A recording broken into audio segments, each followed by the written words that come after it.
লক্ষ লক্ষ টাকার মাল আছে, আমাদেরকে রাতেও জানা হয় নাই, আমাদেরকে জানা হয় না। আমরা প্রতিদিনের মতো বিশ্বাস করে আমরা মালিকের সাথে রাতে কথা বলছি। মালিক আমাদেরকে জানাইছে এটা বাটপারি করে নাই, যেগুলো ঘটছে সেগুলোই উত্তর করা হবে, আপনারা থাকতে পারেন। আমরা প্রতিদিন বিশ্বাস করে বাসায় গেলাম, বাসা থেকে যখন আসলাম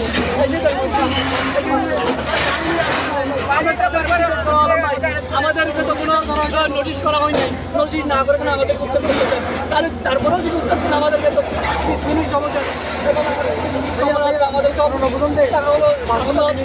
আমরা এই দেশটা এখন প্রত্যেকের অভিযোগ কথা শুনতে না ভাই, কথা শুনতেছে না, কথা বললে আমাদেরকে বলে অ্যারেস্ট করবে।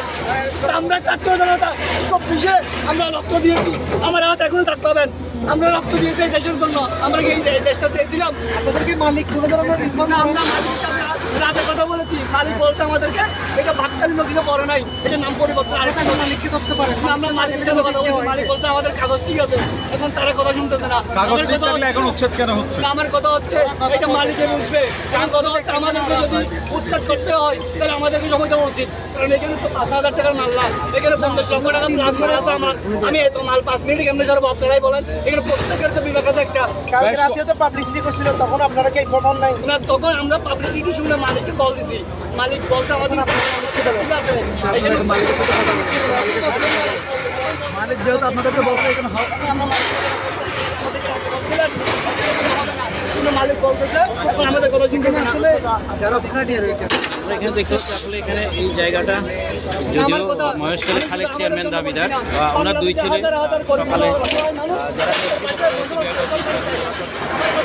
সরকারের জায়গাগুলো লাগে তাদেরকে সময় দিয়ে উঠতে করতে জিনিস থাকতে পারে। আমরা অনেক স্বপ্ন নিয়ে আমরা ব্যবসা বিজনেসে আমরা আমাদের সব দেখে গেল।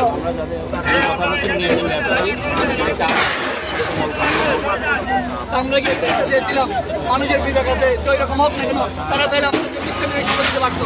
আপনারা লক্ষ লক্ষ টাকা না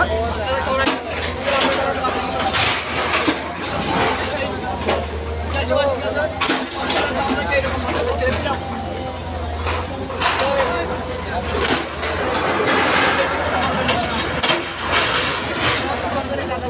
আমাদেরকে একটু দেখানোর চেষ্টা করবো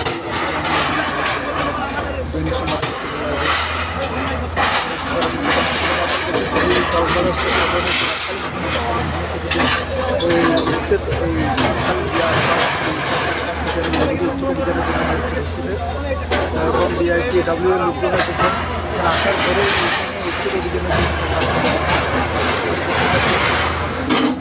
আছে এই মুহূর্তে কক্সবাজার শহরের কাছে মাঠখালী নদীর কিনারে এখানে কিছুদিন ধরে মাঠখালী নদীর শহরের মধ্যে অবৈধ যে স্থাপনাগুলো গড়ে তোলা হয়েছিল সেই স্থাপনাগুলো উচ্ছেদ অভিযান পরিচালনা করা হচ্ছে যারা যৌথ অভিযান এখানে বিভিন্ন বাহিনী DIWC পরিবহন মন্ত্রণালয় থেকে শুরু করে কর্মকর্তাগণ এখানে উপস্থিত আছেন। নির্বাহী ম্যাজিস্ট্রেটের নেতৃত্বে উচ্চ আদালতের সর্বোচ্চ আদেশের মধ্য দিয়ে এখানে ইতিপূর্বে যে আদেশগুলো ছিল অবৈধ এই স্থাপনাগুলির উপরে অনেকে নিষেধাজ্ঞা এনেছিলেন উচ্চ আদালত থেকে, সেই আদেশের পরবর্তী সময়ে স্থাপনাগুলো এখন সরিয়ে দিতে আদালত কর্তৃক চূড়ান্ত নির্দেশনা দেওয়া হয়েছে।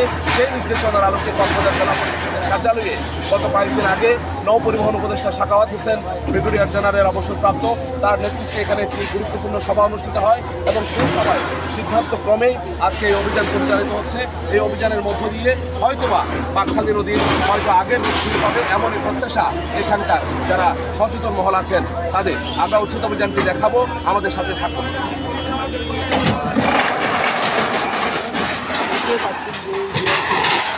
DITW লোকজন এখানে এসে কিন্তু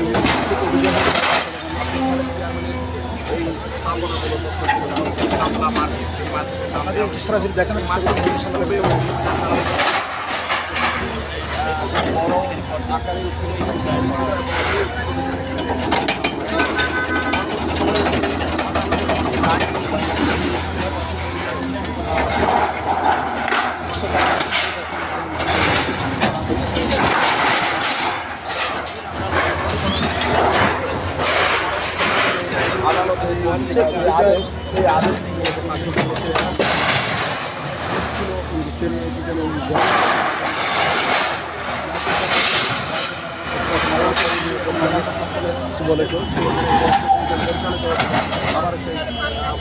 একটু দেখান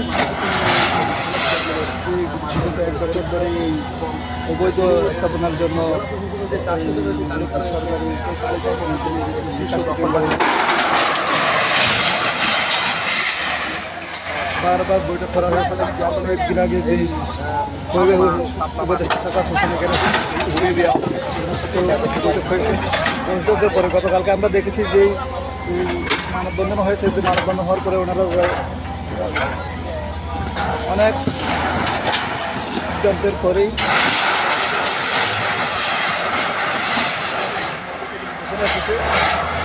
গতকালকে মাইকিং করা হয়েছে যে মালামালগুলো আছে সরে নেওয়ার জন্য দেখানোর চেষ্টা করতেছি সরাসরি।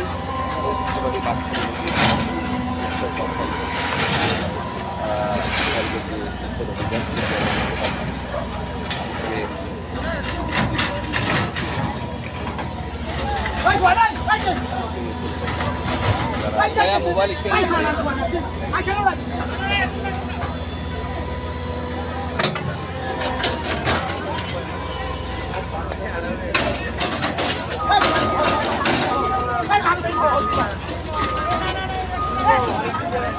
এখন নয় গাড়ি যাবি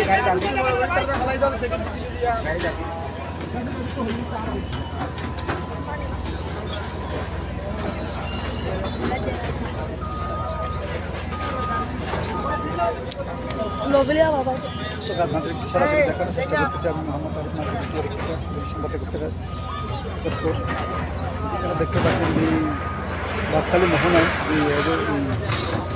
বাকখালী নদীর যে